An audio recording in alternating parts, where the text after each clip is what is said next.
L'an dernier, les Américains ont dépensé plus de 2 milliards de dollars en potager surélevé. Le jardinier amateur moyen dépense entre 300 et 650 dollars rien que pour remplir une simple boîte de 4 tables d'8 pieds avec du bois, de la terre et des amendements. Puis, chaque printemps, il faut compter 100 dollars de plus en engrais et 50 dollars de plus en irrigation, goutte à goutte. Et au bout de 5 ou 6 ans, le bois pourrit et il faut tout recommencer à zéro. Pendant ce temps, les adeptes du compostage sont sur le terrain tous les week-ends pour retourner leur tas, vérifier les températures et attendre de 6 mois à 1 an pour obtenir des matières utilisables. Et si je vous disais qu'il existe une méthode qui remplace les deux? Une méthode qui ne coûte rien. Elle s'arrose, se fertilise et se laboure d'elle-même. Sa productivité augmente chaque année pendant les 20 prochaines années. Et il fait tout ce que fait votre tas de compost, sauf qu'il ne nécessite aucun retournement, aucune surveillance et aucune attente. Et si je vous disais que cette méthode n'est pas nouvelle, elle est ancienne, éprouvée à travers les siècles et les continents. La seule raison pour laquelle vous n'en avez jamais entendu parler, c'est qu'il n'y a absolument rien à vendre. Pas de kit, pas de sac, pas de bouteille. Voici l'histoire du jardin qui rend les plates-bandes surélevées, le compostage, et la moitié des produits de votre jardinerie complètement obsolètes, et pourquoi une industrie de 48 milliards de dollars a toutes les raisons de s'assurer que vous ne le découvriez jamais. Pour comprendre ce que nous avons perdu, il nous faut retourner dans le jardin de notre grand-mère en Allemagne. En 1962, un botaniste nommé Hermann André publia un petit livret de jardinage. Il a décrit une technique appelée « culture de tertre hugale ». Mais André n'inventait rien. Il documentait quelque chose qu'il avait vu enfant. Sa grand-mère avait un tas de vieux débris de bois dans un coin de son jardin. Les plantes qui poussaient dans et autour de ce tas étaient extraordinaires. Plus haut, plus vert, plus productif que tout le reste sur la propriété. Personne ne l'a arrosé. Personne ne l'a fertilisé. Personne n'y a touché. Elle poussait tout simplement de manière sauvage et abondante, année après année. Voici la partie qui compte. Les agriculteurs médiévaux d'Allemagne et d'Europe de l'Est le faisaient intentionnellement depuis des siècles. Ils ramassaient les arbres tombés et les branches mortes, les empilaient en longs monticules, les recouvraient de terre et plantaient directement en surface. Ces agriculteurs n'avaient pas de diplôme. Ils avaient le ventre vide et la terre était aride. Et, poussés par le désespoir, ils ont découvert quelque chose que la science moderne ne fait que confirmer aujourd'hui. Ces monticules se sont améliorés avec le temps. Les récoltes augmentèrent, le travail diminua, la terre s'assombrit. Les plantes devinrent plus robustes et le jardin cessa d'avoir besoin d'eau après les 2 premières saisons. Réfléchissez-y. Alors que votre tas de compost reste là pendant 6 mois avant d'être utilisable, ces monticules nourrissent les plantes dès que les graines ont atteint la surface. Alors que votre plate-bande surélevée se draine et s'épuise dès le premier jour, ces monticules gagnaient en fertilité chaque année. Ces agriculteurs avaient copié par inadvertance l'un des systèmes les plus puissants au monde. Toutes les forêts que vous avez traversées fonctionnent selon ce principe précis. Lorsqu'un arbre tombe, il devient ce que les écologistes appellent une souche nourricière. Des fougères, des mousses et même des arbres adultes poussent directement à partir du bois en décomposition. La forêt fait fonctionner ce système depuis 300 millions d'années. Les agriculteurs du Moyen Âge l'ont tout simplement copié. Mais cette technique n'a jamais eu de nom de marque, jamais de budget marketing. Elle ne s'est propagée que par le bouche à oreille. Et lorsque le XXe siècle est arrivé, avec les tracteurs et les jardineries, le bouche à oreille ne suffisait plus. Il a disparu. Mais un homme l'a ramené et l'a poussé si loin que le gouvernement a tenté de le détruire pour cela. Seth Holzer est né en 1942 à Ramingstein, en Autriche. En 1962, la même année où Andra publia sa brochure, Holzer reprit la ferme familiale, le Kraterhof. Ce n'était pas une terre agricole paisible. Le Krimhof se situe entre 1100 et 500 mètres d'altitude, dans une région si brutale que les habitants l'appellent la Sibérie autrichienne. 166 jours de gel par an. Température moyenne 4 degrés C. Tous les voisins suivaient les mêmes règles. Champs plats, rangées droites, cultures approuvées par le gouvernement. Holder a examiné ces règles et a conclu qu'elles étaient erronées. Au lieu d'aplanir ces pentes, il a construit des terrasses. Au lieu de brûler les arbres tombés, il les a enterrés. D'énormes amas de troncs et de branches recouverts de terre, plantés directement dans le sol. Puis il a fait quelque chose d'impossible. Il a planté des citronniers, des kiwis, des figuiers et des vignes sur un versant de montagne autrichien où la température descend jusqu'à 20 degrés Ré. Le gouvernement l'a rapidement remarqué. Les inspecteurs sont arrivés avec des amendes. Ils ont mesuré ces terrasses, répertorié ces étangs illégaux et dressé des procès-verbaux d'infraction. Parfois des dizaines en une seule année. En 1986, ils l'ont accusé d'avoir construit des ouvrages de rétention d'eau illégaux. En 1989, le Conseil agricole a menacé de saisir entièrement sa ferme. Ils l'ont menacé de prison. La réaction de Holzer fut dévastatrice. Il les invita à venir voir ses récoltes. Ce qu'ils ont découvert enfreignait toutes les règles de leur manuel. Citronniers croulant sous les fruits sur fond de neige. Des lianes de kiwi grimpent le long des picéas alpins. Des raisins mûrissent là où les voisins ne peuvent pas cultiver de choux. Sa ferme produisait 10 fois plus de nourriture que toutes les propriétés environnantes. Pas d'irrigation, pas d'engrais chimiques, pas de terre importée, juste du bois enfoui sous terre qui pourrit comme la nature l'a prévu. En 1992, Heiser était l'agriculteur le plus sanctionné financièrement d'Autriche. Il portait ce titre comme une médaille. En 1995, des professeurs de l'Université des ressources naturelles et des sciences de la vie de Vienne se sont rendus sur les flancs de sa montagne. Ils sont arrivés sceptiques. En quelques jours, ils ont certifié que le Kraterhof remplissait tous les critères de la permaculture de manière exemplaire. Aujourd'hui, cette ferme s'étend sur 45 hectares et compte 72 étangs, plus de 30 variétés de poissons et plus de 30 espèces de champignons qui prospèrent dans son sol riche en champignons. Holster a réussi l'opération avec seulement 2 personnes. Il utilisait des cochons comme charrues, jetant du maïs là où il voulait que le sol soit retourné. Quelques jours plus tard, les cochons avaient accompli le travail d'un tracteur et, ce faisant, avaient fertilisé le sol. Il a aménagé des bassins de manière à refléter la lumière du soleil sur les terrasses voisines, utilisant l'eau comme un miroir pour créer des microclimats chauds au cœur des Alpes. Certaines de ces installations de culture humaine s'étendaient sur près d'1 kilomètre. Aucune entrée externe. Et tandis que ses voisins, aux méthodes plus conventionnelles, peinaient à dégager des bénéfices, Holzer achetait de plus en plus de terre. Mais il ne pratiquait pas la magie. Il exploitait la biologie. Et quand vous comprendrez ce qui se passe à l'intérieur d'une bûche pourrie, vous n'en jetterez plus jamais une. Lorsque le bois commence à se décomposer, un phénomène remarquable se produit au niveau cellulaire. Les parois cellulaires du bois sont constituées de lignine, un polymère qui forme un labyrinthe de pores minuscules. Lorsque les champignons décomposent les ligneines, ces voies s'ouvrent davantage. Le bois devient poreux. Elle devient une éponge. Ce n'est pas une métaphore, c'est une véritable éponge physique. Lors de tests en laboratoire, le pin fortement décomposé a absorbé une quantité d'eau équivalente à 500% de son poids sec. Un morceau de pain pourri de 10 livres peut contenir 50 livres d'eau. Réfléchissez-y. Le chêne, même s'il se décompose plus lentement, double ou triple sa masse avec l'humidité. Maintenant, enterrez ce bois.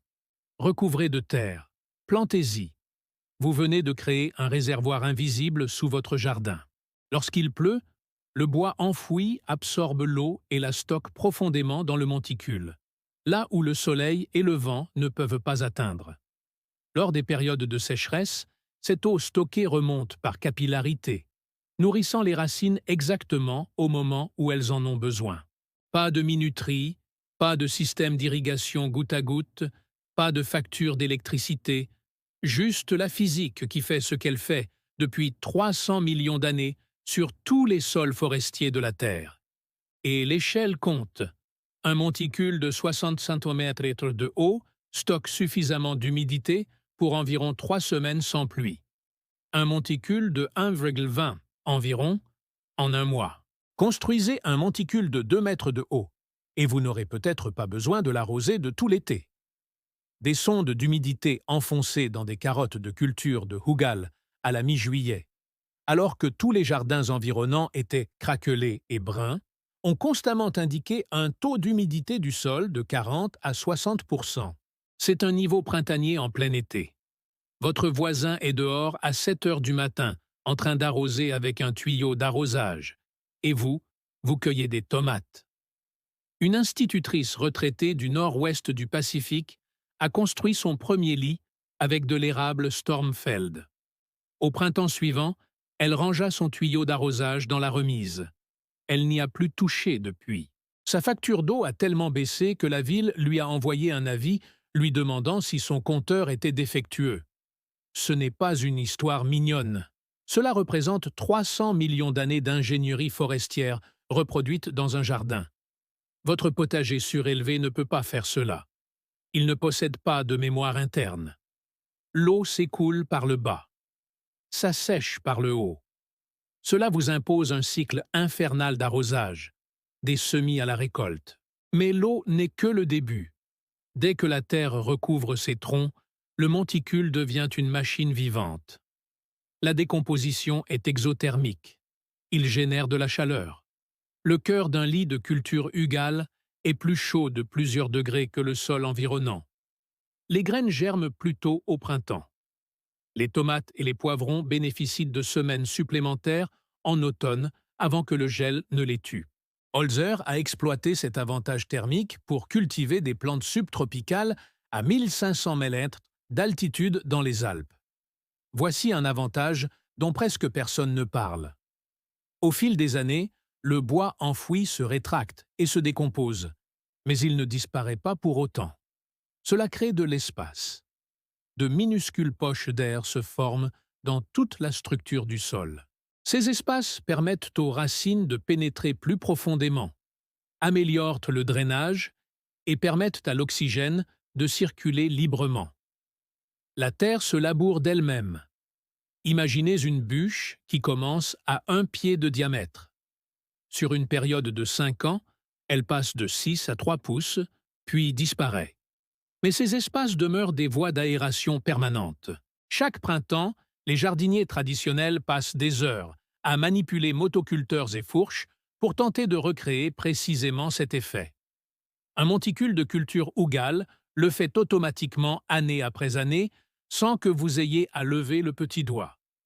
Votre sol devient plus aéré et plus léger au fil des saisons. Et les nutriments que contient le bois dur libèrent lentement et régulièrement, sur plusieurs décennies, environ 4 livres d'azote, 2 livres de phosphore et 4 livres de potassium par tonne de bois. Il s'agit du même profil nutritionnel que les engrais commerciaux, sauf qu'il est gratuit et qu'il est disponible en continu. Les troncs de chêne et d'érable peuvent mettre jusqu'à 20 ans à se décomposer complètement. Dans les climats frais comme le Montana ou le Canada, jusqu'à 60 ans. Ce n'est pas un amendement de jardin. C'est un fonds fiduciaire pour votre sol. Comparons maintenant cela au compostage. Vous ramassez des miettes. Vous retournez la pile 2 fois par semaine. Vous gérez les rapports carbone, et surveillez la température. Vous attendez entre 6 mois et 1 an. Et lorsqu'elle est enfin prête, vous obtenez un lot de terreau à dominance bactérienne qui apporte à vos plantes une dose unique de nutriments. Et vous recommencez tout le cycle. Un tas de compost est une usine avec une chaîne de production de 6 mois. Un monticule de culture Hougal équivaut à une pension de 20 ans. Et il existe une différence encore plus profonde que la plupart des gens ignorent. Le compostage à chaud crée un sol à dominance bactérienne qui convient parfaitement aux cultures annuelles à croissance rapide. Mais la culture Hugel crée un sol à dominance fongique. Les champignons sont les organismes qui construisent des réseaux microbiens, ces connexions souterraines qui relient vos plantes entre elles et transportent les nutriments sur des distances que les racines ne pourraient jamais parcourir seules. Votre tas de compost ne créera jamais ce genre d'infrastructure vivante. C'est impossible. La biologie est fondamentalement différente. Ce qui m'amène à l'une des plus grandes découvertes scientifiques de ces 50 dernières années. En 1997, l'écologiste Suzanne Simard, de l'Université de Colombie-Britannique, a publié dans la revue Nature un article qui a changé notre façon de comprendre les forêts. Elle a prouvé que les arbres sont connectés sous terre par de vastes réseaux fongiques. Des filaments de mycélium s'entrelacent dans le sol, s'enroulant autour des racines et formant ce que les scientifiques appellent des réseaux microbiens. Une cuillère à café de terre forestière saine contient des kilomètres de ces filaments. La presse l'a surnommé le web à l'échelle du bois. Grâce à ce réseau, les arbres partagent de l'eau, du carbone, de l'azote, du phosphore et des signaux d'alerte chimique. Un arbre attaqué par des insectes envoie un message par l'intermédiaire des champignons et ses voisins activent leur défense avant même que la menace n'arrive. Les vieux arbres mères nourrissent les jeunes pousses qui peinent à se développer à leur ombre. La forêt n'est pas un ensemble de concurrents, c'est un super organisme. Et ce partenariat est ancestral, vieux de 450 millions d'années. Environ 90% de toutes les plantes terrestres sur Terre forment ce type de relation. Les plantes connectées au réseau micro-réseau reçoivent jusqu'à 2 fois plus de nutriments que les plantes cultivées seules. Voici le lien qui devrait vous interpeller. En enterrant du bois dans un monticule, vous créez les conditions exactes pour que ces réseaux se forment dans votre jardin. Les troncs en décomposition servent de support aux champignons mycorhizales. Les champignons colonisent le bois, se propagent dans le sol et s'implantent dans les racines de vos plantes. Soudain, vos tomates ne se nourrissent plus seulement de la fine couche de terre qui entoure leurs racines. Elles sont reliées à un réseau souterrain qui s'étend à travers tout le monticule, leur permettant d'accéder à l'eau et aux minéraux depuis des endroits que leurs racines ne pourraient jamais atteindre physiquement. Votre jardin ne se résume pas à faire pousser des plantes. Il s'agit de construire un Internet vivant sous la surface, qui devient chaque année plus intelligent et plus connecté. C'est pourquoi les lits de culture Hugel deviennent plus productifs avec le temps. Chaque année, le réseau fongique se complexifie. Le cycle des nutriments devient plus efficace. Aucun sac d'engrais ne peut construire ça. Aucun tas de compost ne produit cela. Aucun kit de potager surélevé n'arrive à sa cheville. Il me faut maintenant aborder le plus gros mensonge du jardinage. Depuis des décennies, les forums et les services de vulgarisation agricole répètent le même avertissement. N'enterrez pas de bois dans votre jardin. Le bois absorbe l'azote. Vos récoltes jauniront et dépériront. Ça a l'air scientifique. C'est faux. L'Université du Wisconsin, elle, a testé directement. Comparaison côte à côte des lits de culture Hugel et des lits témoins. Les lits de culture de Hugel n'ont pas perdu d'azote. Ils présentaient des niveaux d'azote plus élevés que les témoins. Voici pourquoi ce mythe existe. La sciure et les copeaux de bois fins sont décomposés par des bactéries. Les bactéries sont avides d'azote. Ils absorbent l'azote. Mais les grosses bûches sont décomposées par les champignons. Les champignons sont efficaces dans l'utilisation de l'azote. Ils recyclent les nutriments grâce à leur réseau. Ce mythe s'est inspiré d'un phénomène réel, la décomposition bactérienne des copeaux de bois, et l'a appliqué à une situation totalement différente, décomposition fongique des troncs entiers. Ce malentendu s'est répété jusqu'à devenir parole d'évangile, et il a effrayé d'innombrables jardiniers, les détournant de la seule méthode qui aurait rendu tout le reste inutile. Oui, il y a une brève période de démarrage où un apport supplémentaire d'azote est utile. Je vous montrerai exactement comment gérer cela lors de la compilation, mais c'est temporaire. Une fois que les réseaux fongiques se mettent en place, le monticule devient un producteur net d'azote. Une étude de 2024 publiée dans Communication Earth and Environment a révélé que les sites utilisant des méthodes de bois enfouis présentaient une teneur en carbone du sol supérieure de 27%, une densité apparente inférieure de 20%, 201%, de vers de terre en plus et une richesse en espèces végétales supérieure de 457% par rapport aux champs témoins. Il ne s'agit pas d'une amélioration marginale. C'est un tout autre univers en matière de santé des sols. Voici donc exactement comment en construire un. Choisissez un emplacement en plein soleil. Creusez une tranchée de 30 cm si vous le souhaitez, ou bien posez du carton sur l'herbe et construisez à la verticale. Les fondations sont primordiales. Trouvez les bûches les plus grosses et les plus pourries que vous puissiez trouver. Bois dur, chêne, érable, pommier, bouleau, peuplier, aulne, peuplier de Virginie, saule mort. Plus le bois est granuleux et tendre, mieux c'est. Si elle est recouverte de filaments fongiques blancs, c'est de l'or. Il est pré-colonisé avec exactement les organismes dont vous avez besoin. N'utilisez jamais de cèdre, de noyer noir, de merisier, ni aucun bois traité sous pression, peint ou teinté. Le bois gratuit est partout. Appelez les entreprises d'entretien d'arbres. Contactez les services techniques de la ville. Après les tempêtes, vérifiez les bordures de trottoirs. Les arboristes cherchent désespérément à se débarrasser de leurs déchets. Vous êtes en train de résoudre leurs problèmes. Empilez les bûches de manière compacte. Comblez chaque espace avec des branches. Pas de poche d'air.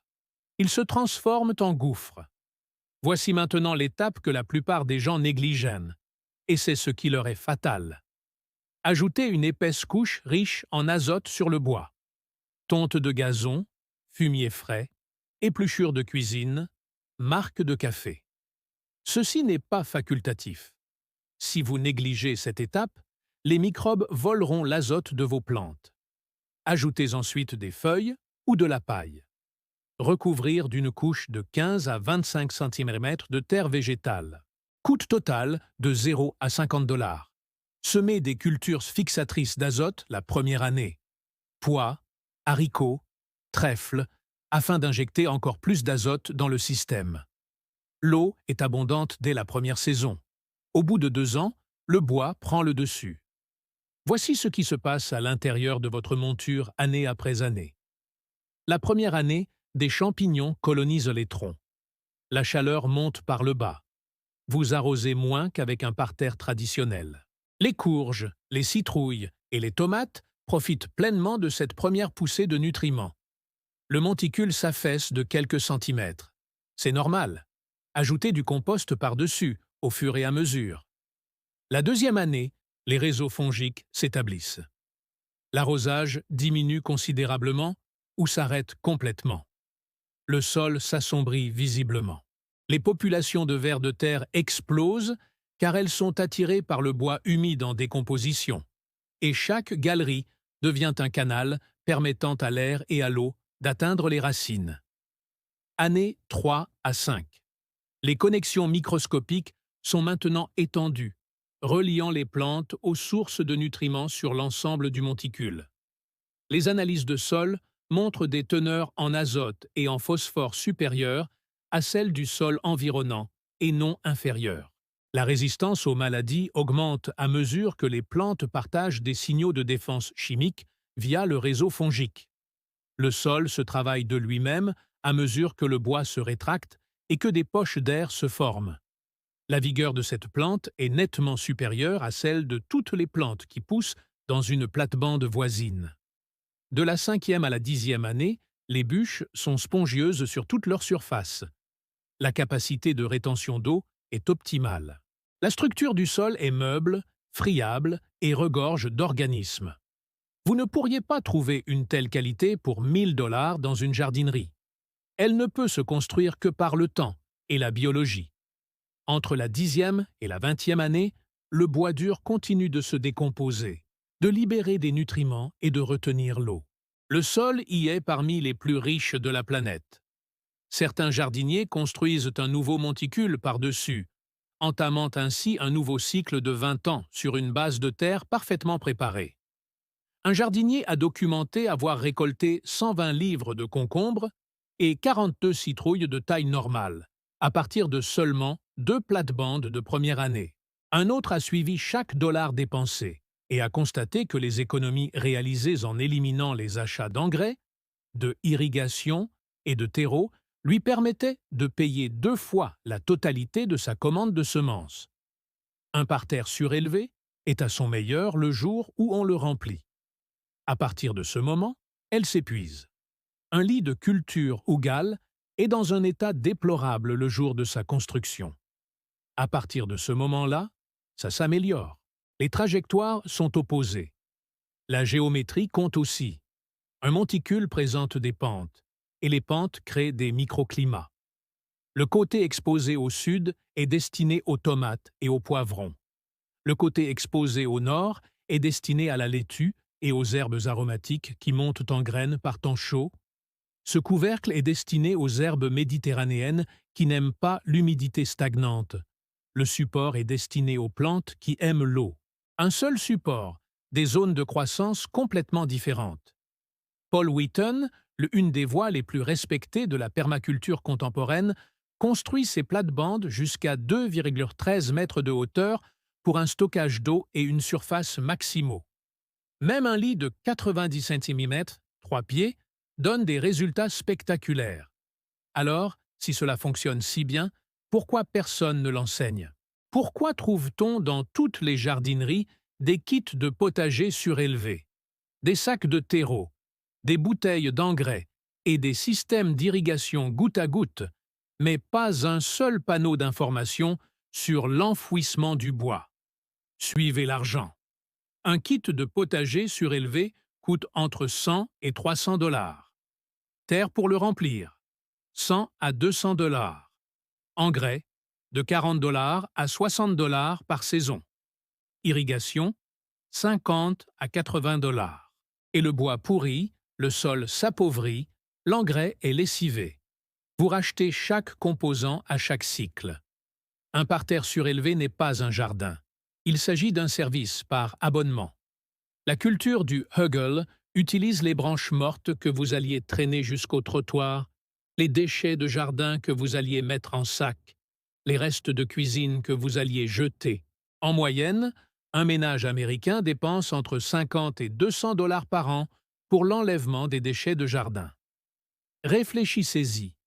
Vous payez quelqu'un pour qu'il emporte les ingrédients du jardin le plus productif que vous ayez jamais cultivé. 4 plates-bandes surélevées sur une décennie, de 3 000 $ à 6 000 $. 4 lits de culture Ougal, rien de plus qu'un week-end de travail. 20 $ pour de la terre végétale si vous voulez faire les choses en grand. Et ce travail porte ses fruits pendant 20 ans. Une méthode qui transforme les déchets en abondance et élimine le besoin de tous les produits vendus en jardinerie. Non seulement ce n'est pas commercialisable, mais cela constitue une menace pour le modèle économique. Ce qui ne peut être vendu doit être oublié. Et ce qui est oublié doit être redécouvert par ceux qui sont prêts à chercher. Le terrain plat a dominé le XXe siècle, car les tracteurs avaient besoin d'un sol lisse. Les monticules ont été aplanis. Les broussailles ont brûlé. Les anciennes méthodes ont disparu, non pas parce qu'elles avaient échoué, mais parce qu'elles ne convenaient pas à une chaîne de production. Et voici la réaction en chaîne qui a créé toute une industrie. Lorsque vous aplanissez les buttes, vous détruisez les réserves d'eau, il faut donc prévoir l'irrigation. Lorsque vous brûlez du bois, vous détruisez les matières fertilisantes à libération lente, vous avez donc besoin d'engrais chimiques. Lorsque l'on élimine les champignons, on détruit les réseaux qui relient les plantes sous terre. Il faut donc utiliser des pesticides pour les protéger individuellement. Tous les produits vendus par l'industrie du jardinage existent parce que nous avons abandonné le système qui les rendait tous inutiles. Mais vous n'êtes pas en train de conduire un tracteur dans votre jardin. Vous cultivez des aliments pour votre famille. Et pour cela, le monticule, elle, emporte. Elle a triomphé pendant des siècles. Nous avons tout simplement oublié de regarder en bas. En 2009, Seth Holzer a transmis le Krimov à son fils, Joseph. Les monticules que son père avait construits dans les années 1960 étaient toujours productifs. 50 ans plus tard, le sol était plus riche que le jour de sa construction. Les citrons continuaient de pousser dans la neige. Un jardin créé par une jeune femme de 20 ans que tout le monde traitait de folle a survécu à toutes les amendes, à toutes les menaces et à tous les experts qui disaient que cela ne pouvait pas fonctionner. Holzer a récidivé. Il s'est installé dans la région la plus aride d'Autriche, a pris 9 hectares de terres dégradées, entourées de fermes dépendantes des produits chimiques, et les a transformées en un paradis. Arbres à noix de plus de 30 mètres de haut, des arbres fruitiers en strates inférieures, des vignes grimpant dans la canopée.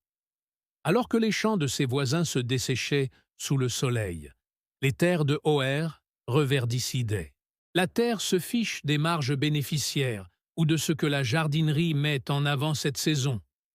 Elle réagit à la biologie. Enterrez du bois. Laissez-le pourrir. Voyez votre jardin s'animer. Chaque tas de broussailles dans votre jardin, chaque branche tombée après une tempête, chaque bûche derrière l'abri de jardin, tout cela n'est pas un déchet. Ce sont 20 années d'eau, 20 années de fertilité et 20 années de récolte qui n'attendent que d'être produites. Aujourd'hui, les sécheresses s'intensifient, le prix des engrais grimpe, les factures d'eau augmentent et des millions de jardiniers continuent de brûler chaque automne ce qui pourrait devenir des réservoirs souterrains. Chaque branche enterrée est un acte silencieux de résilience. Allez-vous continuer à payer pour une boîte en bois qui se détériore chaque année? Ou bien enterrez-vous des bûches, recouvrirez-vous de terre et construirez-vous quelque chose dont vos petits-enfants pourront encore récolter les fruits? La terre se souvient de ce que vous lui donnez. Donnez-lui du bois et il vous donnera des décennies. Si cela a changé votre façon de voir le jardinage, partagez-le avec quelqu'un qui s'apprête à dépenser 600 $ pour un potager surélevé ou à passer un autre week-end à retourner son compost. Si vous voulez découvrir d'autres secrets que l'industrie du jardinage ne dévoile pas, abonnez-vous. Nous ne faisons que commencer.